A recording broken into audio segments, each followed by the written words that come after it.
All right, guys, here's a tutorial on how I did the behind the scene research on my DeMar DeRozan over 19 and a half points play. So first things first, you got to check and make sure you're getting a good line, right? So as we can see, 19 and a half points, these are the best odds. We're going to games with De'Aaron Fox, Domantas Sabonis, and Malik Monk. All three of these guys are playing.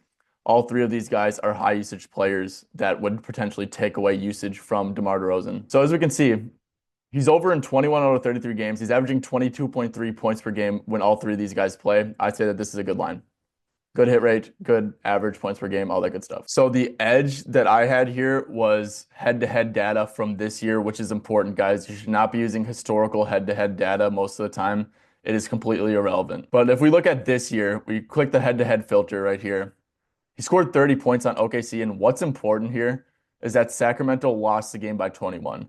So that means that OKC should be willing to defend DeMar DeRozan basically the same way that they defended him last game because it worked. He scored 30 points, but they won the game. These coaches are playing to win the game, right? So clearly they were fine with DeMar DeRozan being the one to beat them, and it makes sense too because a lot of teams actually defend DeMar DeRozan this way. How I got to DeMar though is I actually started off by liking Fox's under, Monk's under, and Sabonis's under. So if we click on De'Aaron Fox right here, we go down. We see that he is very reliant on scoring as a pick and roll ball handler, and this makes sense. Most high usage point guards are, or just guards in general. OKC allows the second fewest points per game to pick and roll ball handlers. The thing is, though, is that they'll play drop coverage sometimes, but they like to blitz. They like to fly around. That's what they do on defense. And they do that against people who are, good scorers like De'Aaron Fox, like Malik Monk. And if we look at the head-to-head, they completely slowed down Fox. They limited him to 14 points in 40 minutes. Same with Malik Monk. Look at very reliant on scoring as a pick-and-roll ball handler. Slowed him down as well. He only had 14 points. And then just knowing basketball, if you guys know Isaiah Hartenstein. He's a great individual defender, but OKC also really clogs the lane in the pick and roll as well. He's obviously really reliant on scoring as a pick and roll man. So I think that it could be some tough sledding for Sabonis as well. So I really got to DeMar DeRozan by addition from subtraction almost. Someone's got to score the points, right? This is also just kind of like a knowing basketball thing. But guys, DeMar DeRozan, he's a great player, like very talented, super skilled, all that good stuff. However, he wasn't very sought after, and that's because his form of offense, isolation, mid-range style basketball, is relatively inefficient basketball. So a lot of teams are cool with letting DeMar beat them.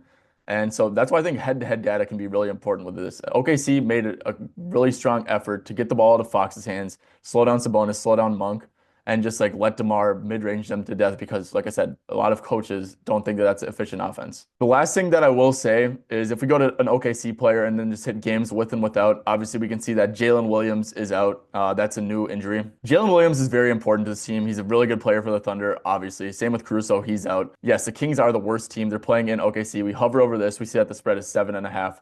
You never really want to be on an over prop on the team that gets blown out. It makes it really, really hard to cover the line. So yeah, I was already leaning DeRozan over, but then as soon as I saw Jalen Williams got ruled out, guys, obviously have a Twitter account, turn on Underdog NBA notifications, keep up with all the injury news. In my head, it just made so much more sense to play DeMar because the game really has a much better chance of staying competitive now. Another slight factor going into this is that Fox is dealing with a injury right now. He has a finger injury. He's also requested a trade. He's kind of like just seems disengaged to me too, which obviously could lead to Sabonis, or not Sabonis, DeRozan just having some more usage. All right, guys, so I use a ton of tools to bet, but for this DeMar DeRozan one specifically, I only use Props Madness. And yes, guys, I am sponsored by them.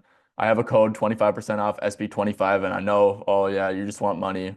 I really don't. I don't care. You guys can go to the Props Madness Twitter page and find someone else's code to use, but this truly is a tool that I would use if I wasn't partnered by them. That's why I partnered with them in the first place. So yes, it is $20 a month, but there's a 25% off code that applies every single month. And yeah, mine is SB25. And I'll make sure to link it down below if you guys do want to check it out. Like I said, I don't know anyone who's good at betting who doesn't use this, if I'm going to be completely honest with you. Guys, this was a pretty simple breakdown. I would love to do more of these in the future for my more complex ones. I just need to see likes and comments on this to make sure that's worth my time. Because this stuff is really valuable, guys. I truly believe that this stuff provides you guys with a ton of value, and if people aren't going to watch it, I'm not going to make it.